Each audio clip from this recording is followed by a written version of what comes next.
Ay, qué lástima, no grabé esa parte. Recién ahora me puse a grabar. Bueno, no importa, va a faltar esa partecita. Eh, bien, entonces, ¿se comprendió la plaquita esa, esta placa? Sí, profe. Bien, pasamos a la otra consigna que nos sirve como para poder seguir analizando. El otro punto de la grilla decía, ¿qué problemas emergen en las decisiones políticas económicas del peronismo? Recién nosotros lo que mostramos es, recién lo que mostramos es la idea del peronismo, la política económica del peronismo. Consistía en esto, ¿sí? Bien. Industrialización, una presencia del Estado muy importante, poder generar, reactivar la economía a partir de la demanda, a partir de la creación de empleo que venía a raíz de un gasto público. Ahora bien, ¿cuáles son las consecuencias o los problemas que va a tener este tipo de política del peronismo? Y esto lo tenía Joana. Sí, yo, profe, lo tenía. Perfecto. ¿Querés leerlo? ¿Querés comentarlo? Sí, es bastante amplio, así que yo voy a leer algunas partes y otra parte lo voy a comentar como lo fui entendiendo, que Dale. creo que lo resumí. Sí, puedo, no sé. Como quieras vos. Bueno, le comentaba, como usted comentaba, que la explosión salarial que hubo, que fue tan grande, hacía que la sociedad sea como más consumista, ¿no? Sí. Bueno, pero también, ay, estoy re nerviosa. Lo voy a leer Perdón, mejor, profe. escúcheme, a ver, yo cuando lo dije esto me parece que habían poca, no era mucho. Eh, a ver, lo pueden comentar, lo pueden leer, como ustedes quieran, pero con Claro, pero tranquilidad. lo estudié tanto que como que quiero contarlo, pero a la Pero no vez hacía me falta da estudiarlo, vergüenza. si no es lección, no va con nota, ¿para qué lo estudió? Quédese No, bueno. tranquila. Bueno, leo. Bueno, Leo dice, junto a los beneficios de la explosión salarial, que no solo era destinado a mejorar el nivel de los trabajadores, sino que también era aumentar el consumo, que impulsaría el proceso de industrialización, el surgimiento de estas nuevas industrias, con las estatales, debía contribuir a la independencia económica y expandir el conjunto de las actividades de la economía. Surgieron algunos problemas que perdurarán en el tiempo. Dice. En primer lugar, el peronismo no solo quería impulsar algunas industrias, sino que optaba un modelo más amplio y diversificado. Quería favorecer el emprendimiento de todas las industrias, Bien. ¿no? Sí, sí, sí, Pero, una diversificación de las industrias. claro, pero suponía un riesgo, ¿sí? Dice, porque no era seguro de que todas las industrias estén en condiciones de desarrollar productos competitivos, lo cual, si bien las haría dependientes del subsidio estatal, porque todas pedían un subsidio estatal para poder comenzar a tener esas empresas, digamos.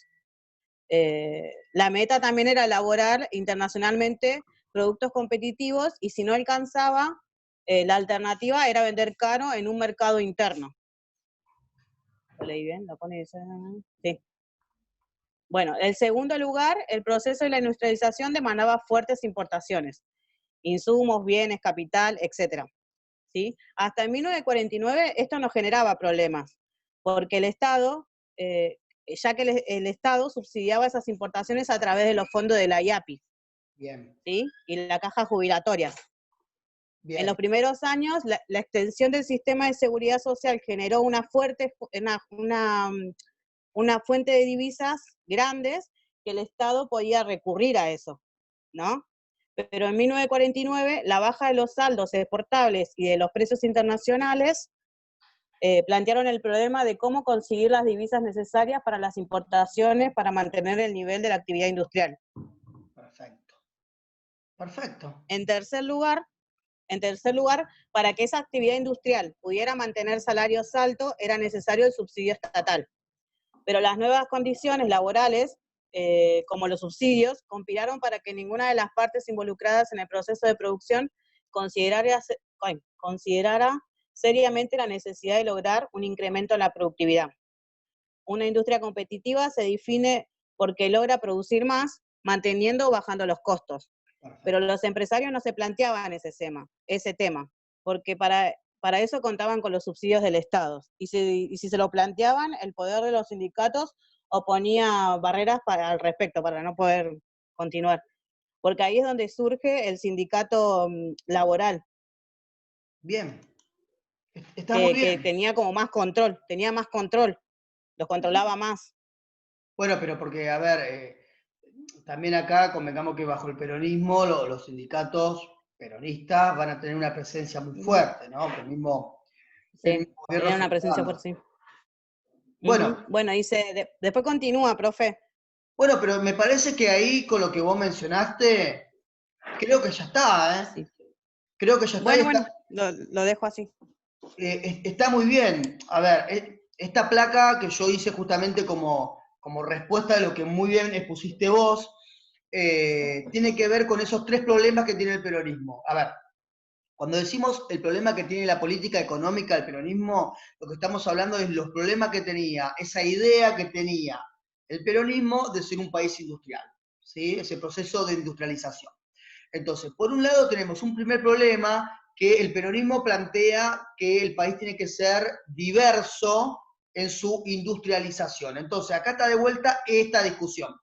Dice, bueno, en lugar de solamente industrias naturales, un par de industrias que sabemos que podemos producir y el resto no, lo que quiere hacer el peronismo es una serie de industrias diversificadas. Entonces, ¿por qué va a ser un problema eso? Bueno, Joana recién lo planteó muy bien. Por un lado, una gran diversidad de industrias dependían de los subsidios del Estado. El Estado era el que ponía la mosca para poder reactivar toda esa economía, de hecho, después lo vamos a enganchar con esto que está acá, con los salarios y demás. Pero por el otro lado también, como no se centralizó en un tipo de industria, no terminó de producir un producto que sea importante y que se pueda vender afuera. Ejemplo, la industrialización durante el peronismo nos dijo, bueno, vamos a dedicarnos a un par de industrias, pero sobre todo vamos a poner el foco en la industria automotriz. Vamos a hacer coches, ¿sí? Y solamente coches. Y vamos a volcar varios subsidios ahí como para que ese producto sea un producto que lo podamos vender afuera. No sucedió eso, ¿sí? Amplió las industrias, la diversificó, pero no tuvo Claro. ninguna de esas industrias fueron importantes como para vender afuera. Eso como primer punto. El Como otro que quiso, como que quiso expandir todo de golpe, digamos. sí, Hizo la variedad de golpe, en vez de, como dice usted, de focalizarse en uno, hizo una variedad amplia, entonces no, por eso mismo surgieron después los otros problemas, claro. que faltaba la divisa. Bueno, acá viene justamente eso, ¿no? En lugar de hablar de divisas y de términos económicos que son súper complejos y qué sé yo y todo eso, lo voy a explicar de una manera mucho más simple. Como no son industrias naturales, volvamos, industria natural hay que decir que yo los recursos para poder producir eso lo tengo acá en el país y no lo tengo que comprar afuera, por ejemplo, no sé, lana y lo que fuese para hacer ropa, ¿sí? Y las otras industrias eran diversificadas, eran industrias pesadas y demás, yo tengo que comprar insumos para poder producir, ¿bien? Esa demanda de importaciones. Yo tengo que comprar, por ejemplo, petróleo. El petróleo es fundamental no solamente como recurso energético, como principal combustible, sino que aparte muchos productos es derivado del petróleo. Entonces, ¿qué es lo que ocurre? En un momento, sobre todo como lo resaltó Joana, en 1949, que comienza a haber toda una crisis económica que se empieza a observar y los precios afuera suben, bueno, no se pueden comprar esos insumos, se empieza a complicar, ¿se comprende? Entonces, la limitación de yo quiero hacer una industria metalúrgica, bueno, pero no tengo hierro en el país, lo compro desde afuera. Ahora, en un momento de crisis empieza a aumentar muchísimo el valor del hierro. Se me complica muchísimo para poder comprar esos insumos, para poder importar esos insumos. Entonces muchas de las industrias diversificadas no se pueden dar. Finalmente, el otro problema claro que tiene el peronismo son los salarios que son altos. A ver, los salarios altos está buenísimo, bárbaro, genial, sobre todo para esos trabajadores que venían, pero de pasarla súper mal en todas las otras etapas. Sin embargo, los salarios altos, como bien dijo Joana, no les preocupaba a los dirigentes empresarios, sea el dueño de la empresa o lo que fuese, de la fábrica, porque no ellos pagaban una parte. Es decir, los sueldos eran altos porque había un porcentaje que lo pagaba el patrón, el dueño, y el otro porcentaje era lo que daba el Estado, ¿sí? Lo que subsidiaba el Estado. Entonces los sueldos eran realmente altos. Esto en esta idea, a ver, ¿por qué los sueldos son altos? Porque está esta idea, chicas, que es justamente de reactivar la economía a partir de la demanda, ¿sí? Eso es lo que explica justamente que los sueldos sean altos, ¿no? Y demás. Entonces, bueno, está claro también que esto va a tener su delimitación. ¿Hasta qué momento el Estado va a poder bancar? ¿Sí? A ver, una cosa es un contexto de prosperidad y demás, y otra cosa es cuando empieza a estallar una crisis económica. ¿Hasta cuánto tiempo el Estado puede estar subsidiando, digamos, todo esto que quería subsidiar el Estado peronista? Es una discusión que llega hasta el día de hoy, esto, ¿no? Esto está claro. Sí. A ver, Profe, para sí. decir algo, yo esto lo había visto en la secundaria, lo que estamos viendo ahora. Bien profundo lo vimos. Pero por el lado político, no por el lado económico. No lo había visto el lado económico, que está buenísimo también. Pero sí le había dado el contexto económico cuando me tocó rendir en ese momento mejor.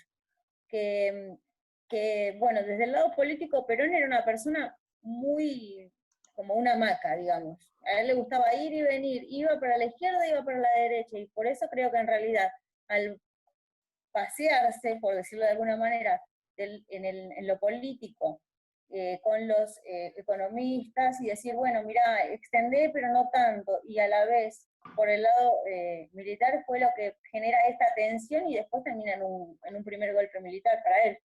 Sí, a ver. Claro, porque empezó una quiebra igual, con todo esto empezó una quiebra.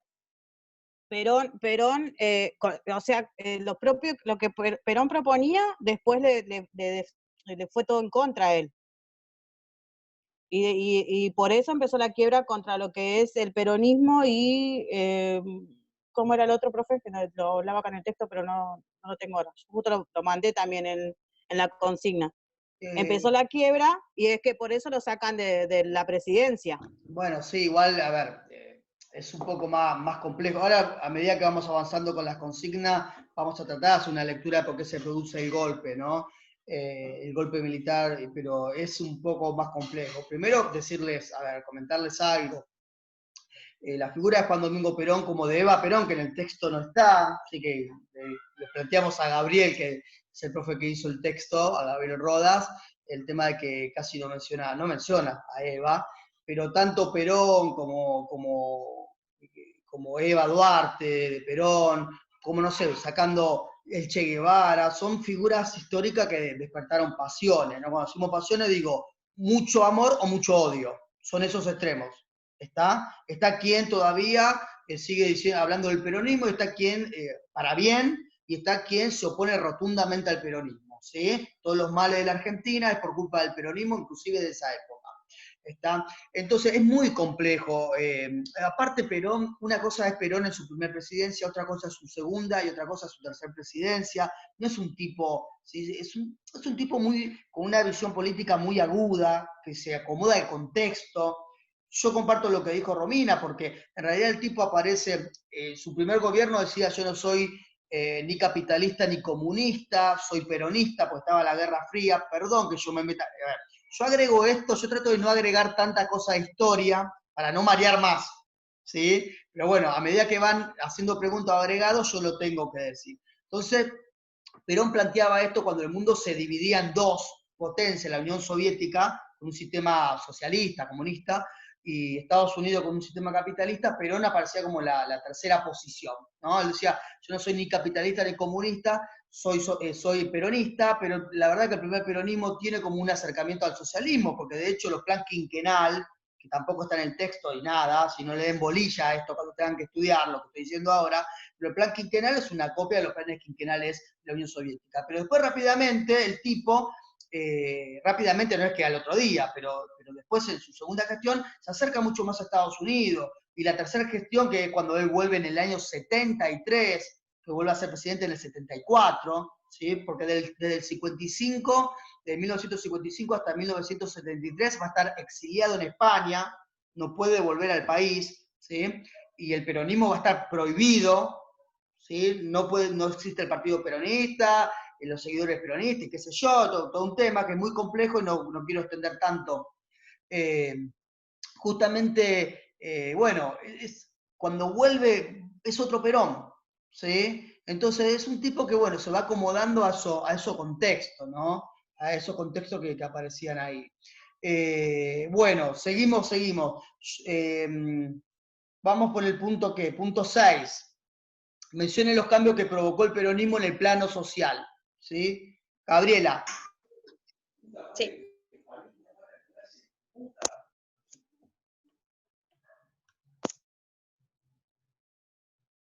¿Se congeló Gabriela?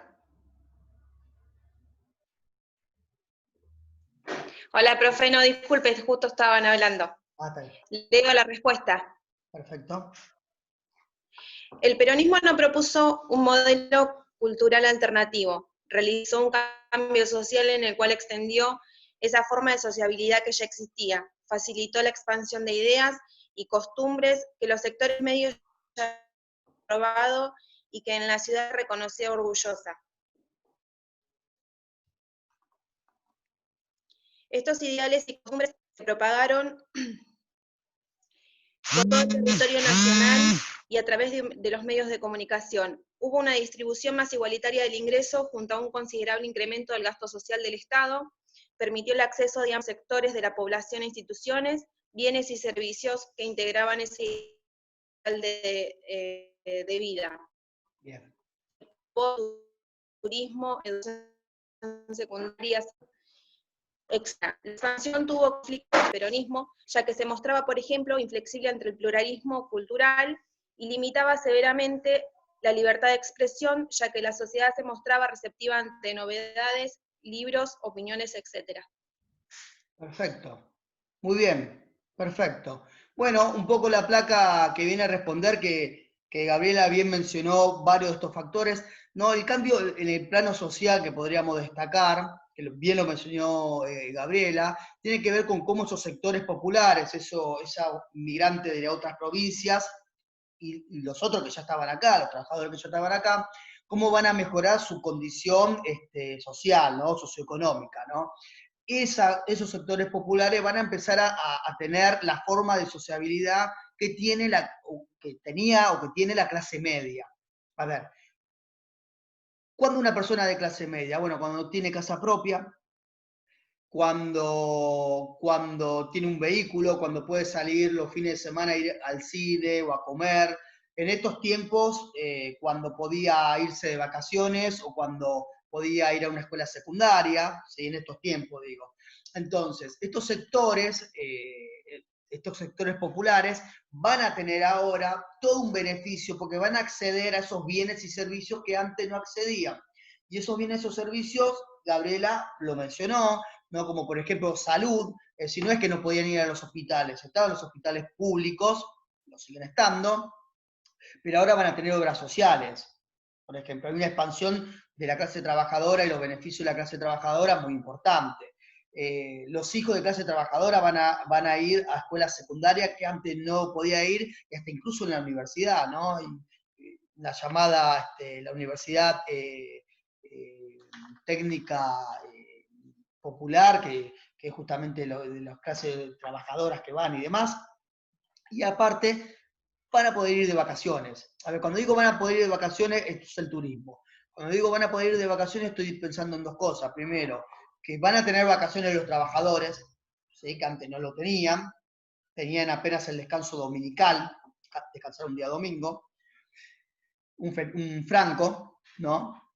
Pero ahora van a tener vacaciones y aparte de esas vacaciones, también lo pienso en el sentido de que van a tener el dinero para irse de vacaciones. No pensemos que se van a ir a Disneylandia, lo que fuese, pero el solo hecho de poder irnos a la costa atlántica, lo que fuese, es algo muy representativo. Entonces, evidentemente, hay un cambio social muy importante que la clase media lo va a ver mal esto.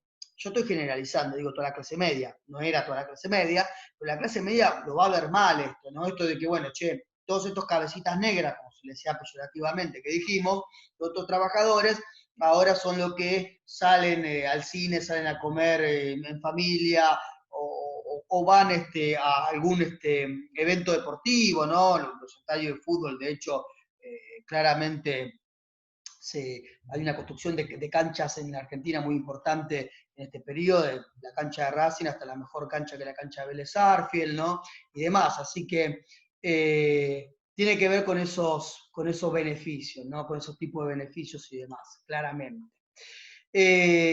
Bueno, vamos al punto 8, que dice, exponga los acontecimientos centrales que marcaron la etapa de la doctrina nacional. ¿Sí? Ese es el que le tocaba a la chica de Zunilda, ¿no? Ah, bueno, vamos a hacer una cosa, porque tengo miedo que se corte. Vamos a estar, Romina, ¿no?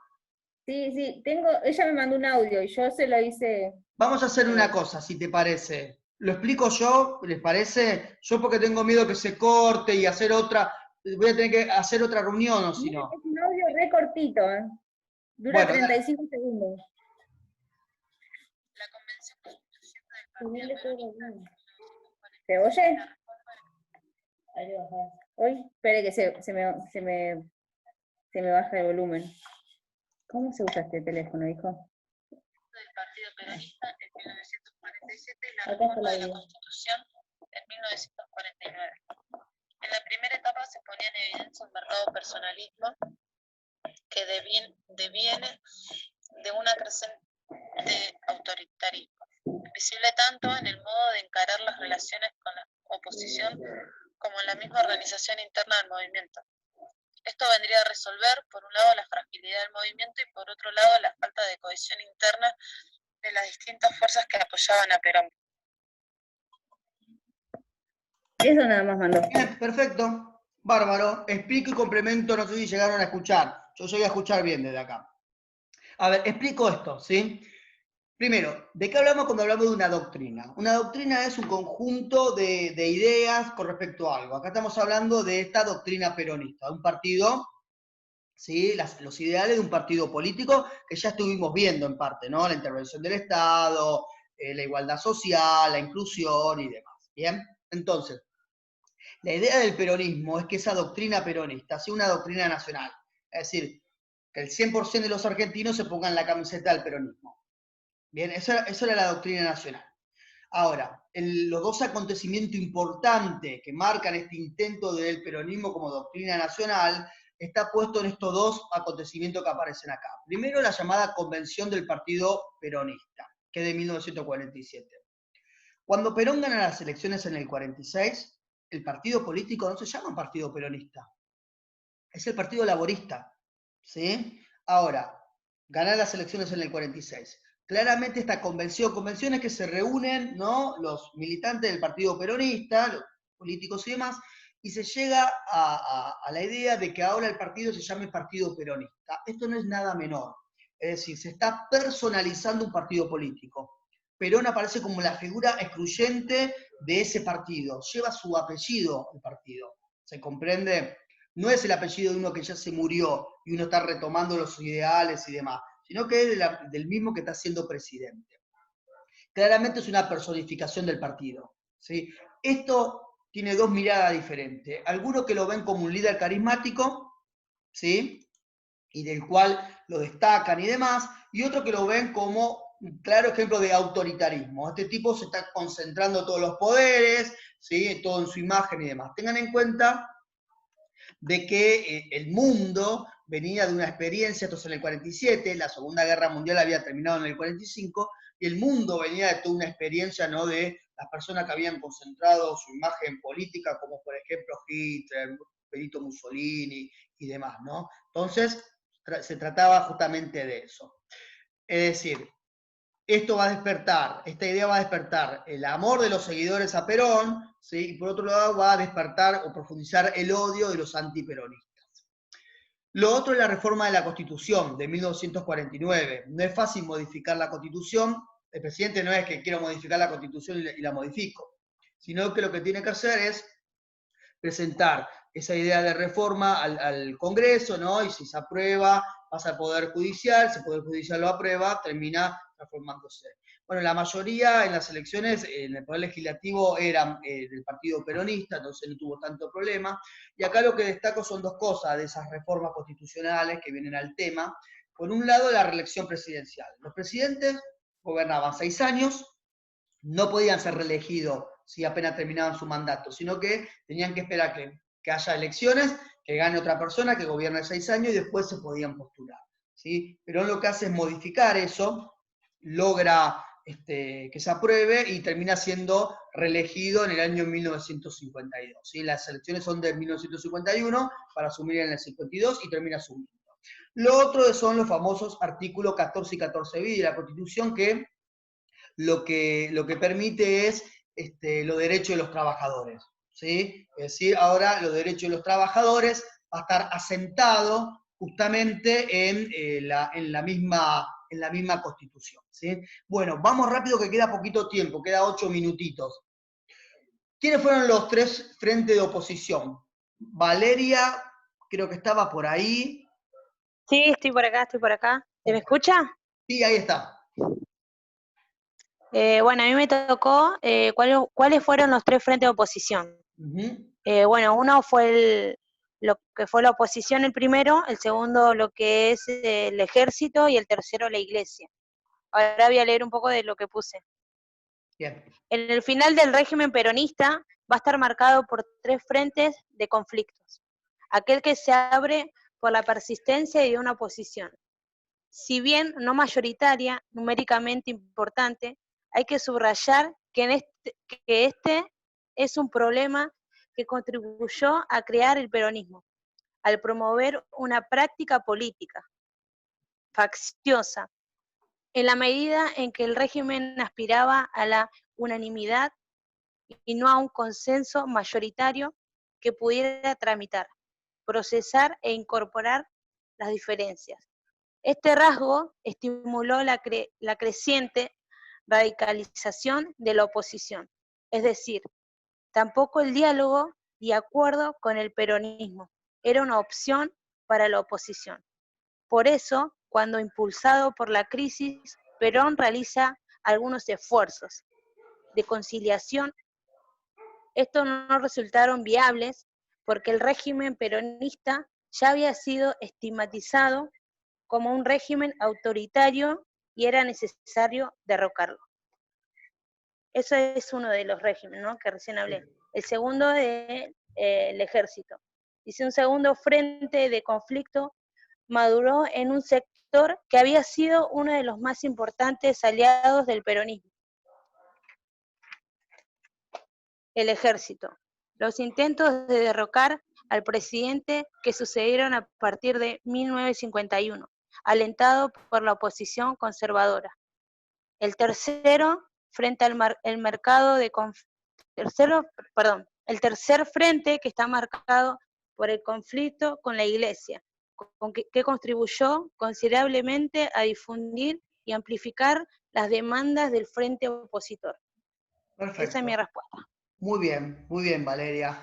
Coincide completamente con a ver, que no coincida no quiere decir que esté mal, ¿sí? Digo, justo coincide como se dio en otros casos de voluntarias que pusieron hoy, coincide bastante con la placa que está acá, ¿no? Evidentemente hay 3 frentes de opositores, esto es lo que demuestra lo complejo que es el peronismo también, ¿sí? Por un lado, una oposición que es una oposición lógica, que es una oposición partidaria, eso es lógico, todos los partidos tienen opositores, ¿sí? Justamente lo que se hace es una competencia en el ambiente político, ¿no?, para poder ganar. Yo lo que destaqué, que no está en el texto así destacado, pero como para que se pueda comprender, sin ninguna duda uno de los partidos opositores, o el partido opositor más importante que va a enfrentar el peronismo es la Unión Cívica Radical, que era el partido que representaba a la clase media y que había tenido el poder, ¿no?, desde 1916 hasta 1930. Ese partido fundamentalmente porque, bueno, la clase media también se va a oponer rotundamente al peronismo, sobre todo con los medios de comunicación, ¿no? Porque el peronismo llegó un momento que empezó a cerrar medios de comunicación opositores, como periódicos, como radios, y entonces, bueno, la clase media va a ser una de las opositores bastante importantes. El otro es el ejército, que no es todo el ejército, ¿sí? Pero una parte del ejército va a ser antiperonista, y esa parte del ejército va a estar vinculado justamente con los conservadores que representan a la clase alta. Hasta tal punto de que se va a intentar dar un golpe de Estado tratando de matar al presidente, que eso es algo completamente nuevo en la historia argentina, es decir, ya hubo golpes militares, estuvo el del 30, el de 1943, el de 1930, el de 1943, pero nunca se había intentado dar un golpe a partir de matar al presidente. Bombardean Plaza de Mayo, Casa Rosada y demás. Perón zafa, justo estaba atrás, estaba en el llamado edificio Libertador, ¿sí? Y entonces empieza, a ver, si ya la sociedad estaba dividida en peronista y antiperonista, acá ya comienza una especie de guerra civil, quema de iglesias, bueno, toda una persecución tremenda, ¿sí? Que va a llegar hasta el 55, que es cuando sigue habiendo levantamiento y demás, sobre todo Lonardi, el general Lonardi de Córdoba se levanta, y Perón lo que dice es, bueno, no quiero que se derrame más sangre argentina, va a pedir asilo en la Embajada de Paraguay, va a Asunción, de Asunción va hasta Venezuela, pasa por Cuba y termina en España. Bien.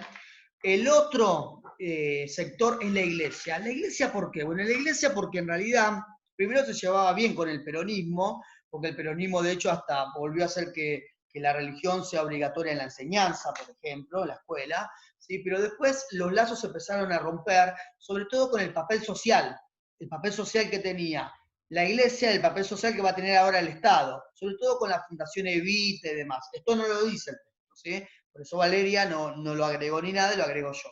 Pero, por ejemplo, entre las medidas políticas que el Estado terminó de otorgar se van a poner tristes con esto, pero bueno, es culpa del peronismo. Sacó un montón de feriados religiosos. Había muchos feriados que eran religiosos. Terminó dejando Pascuas y el Día de la Virgen, pero eso obviamente puso en tensión en la iglesia. Y también otra cosa, por ejemplo, el peronismo lo que terminó de hacer es de poner, digamos, en blanco, por decirlo de alguna manera, legalizarlo, por decirlo de otra manera, los prostíbulos. ¿Sí? Los prostíbulos, el peronismo termina poniéndolo legal, ¿sí? Con todas las medidas correspondientes, y eso obviamente que va a chocar con el paradigma y con la moral de la iglesia, sobre todo en los años 40, sin ninguna duda, ¿sí? Entonces, bueno, todas esas acciones terminaron desgastando, incluso cuando lo intentan matar a Perón, vuelvo a repetir, muchos, por ejemplo, la casa política de la Unión Cívica Radical es prendida a fuego, el Jockey Club, que era el lugar exclusivo de la cárcel alta también, muchas iglesias, ¿sí? Hay todo un enfrentamiento muy importante. Bueno, ya se termina el tiempo, entonces yo lo que voy a hacer, voy a dejar de compartir esto. Espero que se haya comprendido, ¿sí? Esto que estuvimos explicando. Si no, pueden preguntar. Si no llegaron a leer el texto, pueden preguntar después que leen el texto por Classroom, otro día y demás, pueden escribir, si no hay ningún problema. Y lo que vamos a hacer es lo siguiente. Nosotros vamos a, si a ustedes les parece, dentro de 15 días nos volvemos a reunir, si a ustedes les parece por Zoom, ¿sí? En lugar del jueves que viene, no, el otro jueves, ¿sí? Se da un texto, el que sigue, con una grilla, y podemos hacer la clase de esta manera. Jessica. Profe, ¿se me hace o la 8 no la hicimos? Fue el audio, la 8. Sí, fue el audio y fue el esquemita que expliqué. Sí, sí. Bueno, ya se corta. Dice doctrina nacional. Exactamente. Muchísimas gracias por todo, ¿sí? En cuanto termine la grabación de editar, se la subo para ustedes, ¿sí? Así ya queda ahí, y también el PowerPoint. ¿Listo? Chao, profe, gracias. Buen fin de semana, hasta luego. Igualmente. Profe, cuídese. Chao.